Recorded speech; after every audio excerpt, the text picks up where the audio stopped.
C4 pathway, C3 pathway के अलावा ये दूसरा पाथवे है। ये पाथवे भी जो है C3 की तरह से ये भी कार्बन फिक्सेशन करता है और इसको सबसे पहले डिस्कवर किया हैच एंड स्लैक ने। ये दो ऑस्ट्रेलियन साइंटिस्ट थे जिन्होंने 1966 में इस C4 पाथवे को डिस्कवर किया। ये मोस्टली उन प्लांट्स में पाया जाएगा जो ड्राई कंडीशन में रहते हों, जहाँ पर टेम्परेचर थोड़ा ज़्यादा रहता हो, ट्रॉपिकल कंडीशन हो, उन जगहों पर जहाँ पर डे लेंथ ज़्यादा रहती हो, सनलाइट ज़्यादा मिलती हो, तो वहाँ पर ये C4 पाथवे पाया जाता है। जैसे हम लोगों की तरफ जो क्रॉप्स हैं, मेज़ है, सोरगम है, शुगर केन है, मिलेट है और भी बहुत सारी फसलें हैं, क्रॉप्स हैं जिनमें ये C4 पाथवे पाया जाता है। ये पाथवे थोड़ा C3 पाथवे से हट के है। इसमें क्या होता है C4 पाथवे में, इसमें कार्बन डाइऑक्साइड और हाइड्रोजन ये दोनों मेसोफिल सेल्स में कैप्चर होते हैं। कार्बन डाइऑक्साइड तो स्टोमा के थ्रू लीव्स में आता है और वहाँ पर ये फिक्स किया जाता है मेसोफिल सेल्स में। जैसा कि हम केल्विन साइकिल में जानते हैं कि उसमें जो कार्बन फिक्सेशन होता है, जो सबसे पहला मॉलिक्यूल है जो कार्बन को से ऐड होता है वो होता है रिबुलोज 1,5 बिसफॉस्फेट। वो कार्बन डाइऑक्साइड से मिलके 3-फॉस्फोग्लिसरेट बनाता है। लेकिन जो C4 साइकिल होती है उसमें कार्बन को फिक्स करने वाला या कार्बन से ऐड होने वाला जो पहला सब्सटेंस है या मॉलिक्यूल है वो होता है फॉस्फोइनॉल पायरुवेट। इसको शॉर्ट में पेप भी बोलते हैं। ये फॉस्फोइनॉल पायरुवेट जो है एक 3 कार्बन कंपाउंड है और ये कार्बन डाइऑक्साइड से इसका सबसे पहले एडिशन होता है और ये जो फर्स्ट प्रोडक्ट फॉर्म होगा C4 पाथवे में वह एक 4 कार्बन ऑर्गेनिक एसिड होगी जिसको ऑक्सैलो एसिटिक एसिड कहा जाएगा या ऑक्सैलो एसीटेट कहा जाएगा। ये देखिए 4 कार्बन है, 1 2 3 4।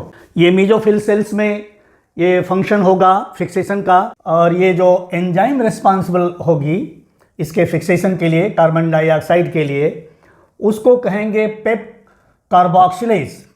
जहाँ पर कार्बन जो एंजाइम फिक्स करेगी वो कहलाएगी कार्बोक्सिलेज। तो ये पेप है और पेप कार्बोक्सिलेज जो है इसको कार्बन डाइऑक्साइड को फिक्स करेगी मेसोफिल सेल्स में।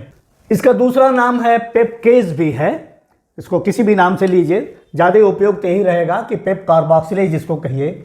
और जो फर्स्ट प्रोडक्ट बनेगा वो एक ऑर्गेनिक एसिड होगी जिसको कहा जाएगा ऑक्सैलो एसीटेट या इसको शॉर्ट में OAA भी कह लेते हैं। मेसोफिल सेल्स में ही ये ऑक्सैलो एसिटिक एसिड या ऑक्सैलो एसीटेट जो कि एक 4 कार्बन कंपाउंड है वो चेंज होगा मैलेट में।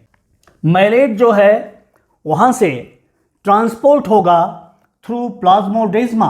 प्लाज्मोडेस्मा जो है सिंगुलर है और प्लाज्मोडेस्माटा जो है प्लूरल है।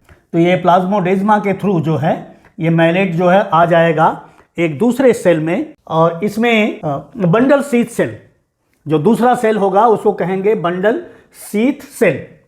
यहाँ पर देख लीजिए ये कि लीफ की एनाटॉमी है जिसमें बिल्कुल सेंटर में वेन है या वेन को लीफ में वेन को वैस्कुलर बंडल को वेन भी कहते हैं। इसमें जाइलम और फ्लोएम होंगे।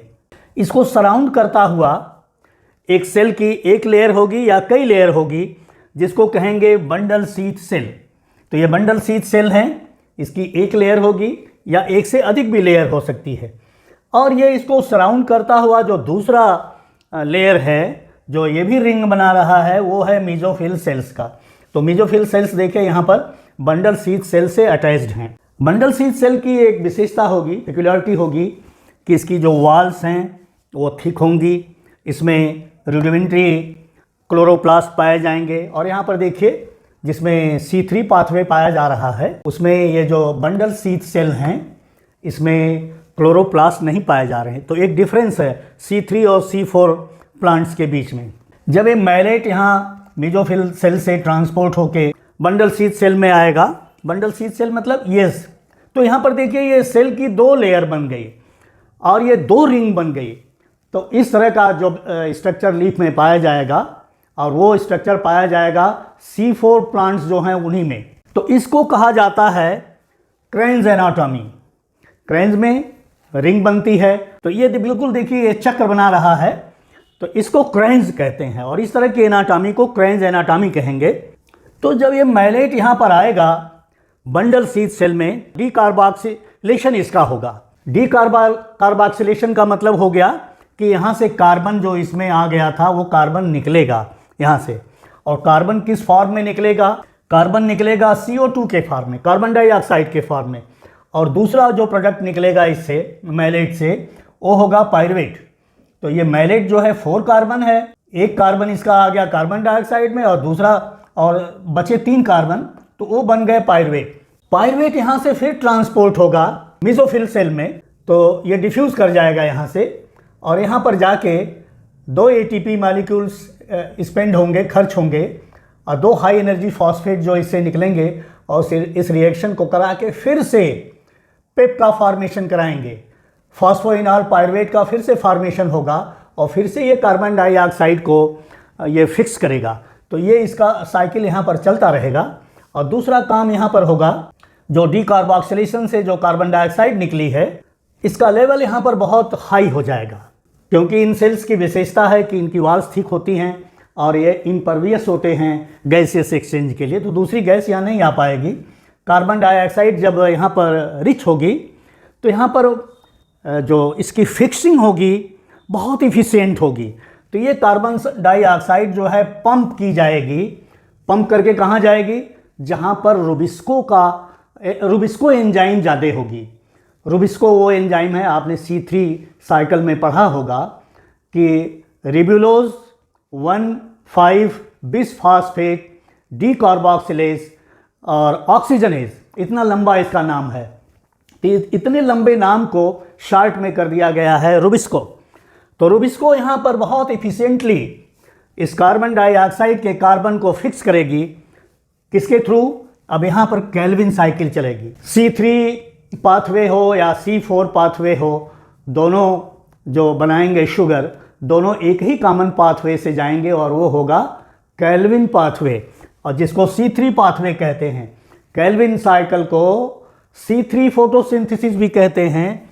तो इसके थ्रू ये देखिए ये साइकिल चलती रहेगी। आपने केल्विन साइकिल को जब पढ़ा होगा तो देखा होगा कि वहाँ पर ग्लिसरॉल्डिहाइड 3 फास्फेट बनते हैं, उसके 12 मॉलिक्यूल्स बनते हैं। 12 मॉलिक्यूल से 2 मॉलिक्यूल तो निकल के आ जाते हैं और ग्लूकोज का फॉर्मेशन करते हैं, और 10 मॉलिक्यूल्स जो हैं उस साइकिल को पूरा करते हुए फिर से रिब्यूलोज 1,5 बिसफॉस्फेट का फॉर्मेशन करते हैं। तो वहाँ पर ये केल्विन साइकिल चलती रहती है।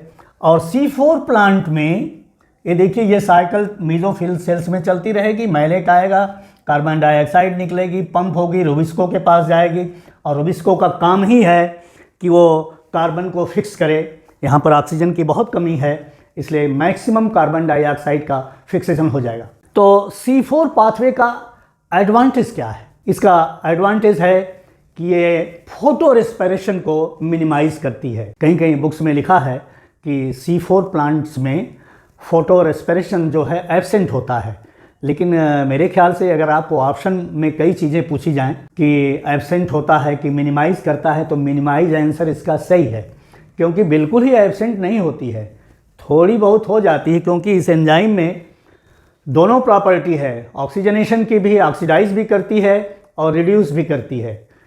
तो जब ऑक्सीजनाइजेशन करेगी तो थोड़ी बहुत तो ऑक्सीजन किसी न किसी सेल में होती है, तो एक तरह से मिनिमम लेवल पर या एक तरह से एब्सेंट कर देती है। तो मिनिमाइज्ड फोटो रेस्पिरेशन। और दूसरा इसका जो फंक्शन है, great increase in productivity of biomass, ये बायोमास को बहुत अधिक बढ़ाती है। ये जो पेप कार्बोक्सिलेज है, इस जो मेसोफिल सेल्स में पाई जाती है, और इसके मेसोफिल सेल्स में रुबिस्को एंजाइम नहीं पाई जाती है, तो इसकी एक बढ़त है रुबिस्को के ऊपर, एक एडवांटेजियस पोजीशन में है, क्योंकि इसकी कार्बन डाइऑक्साइड के लिए एफिनिटी बहुत अधिक है और ऑक्सीडेशन न के बराबर है। तो इसकी ये पोजीशन बहुत साउंड है कार्बन फिक्सेशन के लिए। C4 प्लांट्स में ये हमें थोड़ी सी एनर्जी एक्सपेंडिचर ज़्यादा करना पड़ता है, लेकिन हमें प्रोडक्टिविटी बायोमास की बहुत ज़्यादा मिलती है। करीब 12 एडिशनल ATPs इसमें एक ग्लूकोज मॉलिक्यूल बनाने में एक्स्ट्रा खर्च होते हैं, और तब जाके एक ग्लूकोज बनता है। लेकिन एडवांटेज ये है कि ये फोटो रेस्पिरेशन को ब्लॉक कर देती है।